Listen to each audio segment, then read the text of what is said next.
گھر کا سفر جو صبح بہت حسین لگ رہا تھا اب عذاب بن چکا تھا۔ احد گاڑی بہت تیز چلا رہا تھا، جیسے وہ کسی چیز سے بھاگ رہا ہو یا شاید اپنی ہی سوچوں سے پیچھا چھڑوانا چاہ رہا ہو۔ آخر کار گاڑی گھر کے پورچ میں رکی۔ احد نے انجن بند نہیں کیا اور غصے سے زویا کو کہا کہ باہر نکلو۔ زویا ڈر کے مارے چپ کر کے باہر نکل آئی تو احد نے گاڑی تیزی سے باہر نکالی اور زن سے گاڑی اڑا لے گیا۔ زویا لرزتے قدموں سے گھر میں داخل ہوئی۔ اسے کسی انہونی کا شدت سے احساس ہو رہا تھا۔ وہ کمرے میں جا کر بے چینی سے ٹہلنے لگی۔ اسے اب احد کے واپس آنے کا انتظار تھا اور یہ انتظار 4 گھنٹوں پر محیط ہو گیا۔ اور پھر کمرے میں احد داخل ہوا۔ اس کے ہاتھ میں ایک فائل تھی۔ اس نے اسے غصے سے میز پر پٹخ دیا۔ وہ زور زور سے سانس لے رہا تھا جیسے اس کا دم گھٹ رہا ہو۔ پھر وہ مڑا اور پہلی بار اس نے زویا کی آنکھوں میں آنکھیں ڈال کر دیکھا۔ اس کی نگاہ میں محبت نہیں تھی بلکہ نفرت، دکھ اور بیزاری تھی۔ اس نے کانپتی ہوئی انگلی زویا کی طرف اٹھائی مگر کچھ بول نہ سکا۔ اس کا گلا رند گیا۔ وہ وہیں بیٹھ کے کنارے پر بیٹھ گیا اور اپنا سر ہاتھوں میں گرا لیا۔ زویا ڈرتے ڈرتے اس کے قریب گئی اور اس کے گھٹنوں پر ہاتھ رکھا اور روتے ہوئے پوچھا، احد خدا کے لیے کچھ تو بولو، مجھے مار دو مگر اس طرح خاموش مت رہو۔ ڈاکٹر نے کیا کہا ہے؟ احد نے جھٹکے سے زویا کا ہاتھ ہٹا دیا اور اٹھ کھڑا ہوا۔ اس نے میز پر پڑے ہوئے کاغذات اٹھائے اور زویا کے ہاتھ میں تھما دیے۔ زویا نے حیرت سے ان کاغذات کو دیکھا۔ وہ عدالتی کاغذات تھے جن پر بڑے بڑے حروف میں طلاق نامہ لکھا ہوا تھا۔ زویا کے پیروں تلے سے زمین سرک گئی۔ اس نے چیخ مار کر کاغذات پھینک دیے اور احد کے پیروں میں بیٹھ گئی۔ احد، یہ کیا ہے؟ تم مذاق کر رہے ہو نا؟ ہم تو خوشخبری لینے گئے تھے، تم مجھے طلاق کیوں دے رہے ہو؟ میرا قصور کیا ہے؟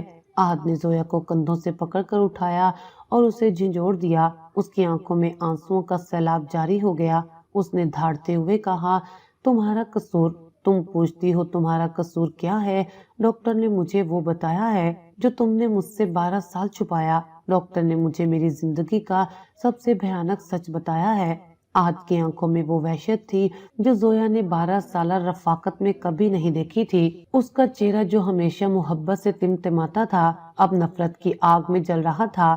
احد نے وہ طلاق کے کاغذات زویا کے ہاتھوں میں تھمائے تو زویا کو لگا کہ اس کے پیروں کے نیچے سے زمین کھسک گئی ہے۔ وہ کانپتے ہوئے ہاتھوں سے ان کاغذات کو دیکھ رہی تھی اور اس کے کانوں میں احد کی دھاڑ گونج رہی تھی کہ ڈاکٹر نے مجھے وہ سچ بتایا ہے جو تم نے مجھ سے 12 سال چھپایا۔ احد نے دونوں ہاتھوں سے اپنا سر پکڑ لیا اور دیوار کے ساتھ لگ کر کھڑا ہو گیا۔ اس کے کندھے لرز رہے تھے اور وہ ضبط کے بندھن توڑ چکا تھا۔ زویا نے روتے ہوئے احد کے پاؤں پکڑ لیے اور گڑ گڑاتے ہوئے کہا، احد خدا کے لیے مجھے بتاؤ تو صحیح کہ ڈاکٹر نے کیا کہا ہے؟ تم کیوں اتنے غصے میں ہو؟ میں تو تمہاری زویا ہوں، تمہاری محبت ہوں۔ ہم تو خوشخبری سننے گئے تھے، یہ طلاق کہاں سے آ گئی؟ احد نے ایک جھٹکے سے اپنا پاؤں چھڑایا اور زویا کو دھکا دیا۔ زویا قالین پر گر گئی۔ احد نے اس کی آنکھوں میں آنکھیں ڈال کر کہا، محبت؟ تم محبت کی بات مت کرو زویا، تم نے محبت نہیں کی، تم نے میرے ساتھ 12 سال تک ایک گھناؤنا کھیل کھیلا ہے۔ تم نے مجھے اور میرے خاندان کو بے وقوف بنایا ہے۔ تم نے میری ماں کے آنسوؤں کا سودا کیا ہے۔ زویا ابھی بھی انجان بن رہی تھی۔ اس نے کہا، احد میں کچھ نہیں سمجھی۔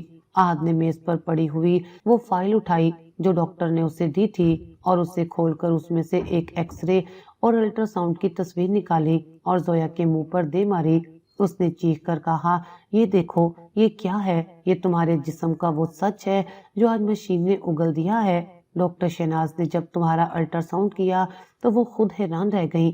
انہوں نے مجھے اندر بلایا اور پوچھا کہ مسٹر احد، کیا آپ جانتے ہیں آپ کی بیوی نے مانع حمل آلہ یعنی کوپر ٹی لگوائی ہوئی ہے، اور وہ بھی پچھلے 12 سال سے؟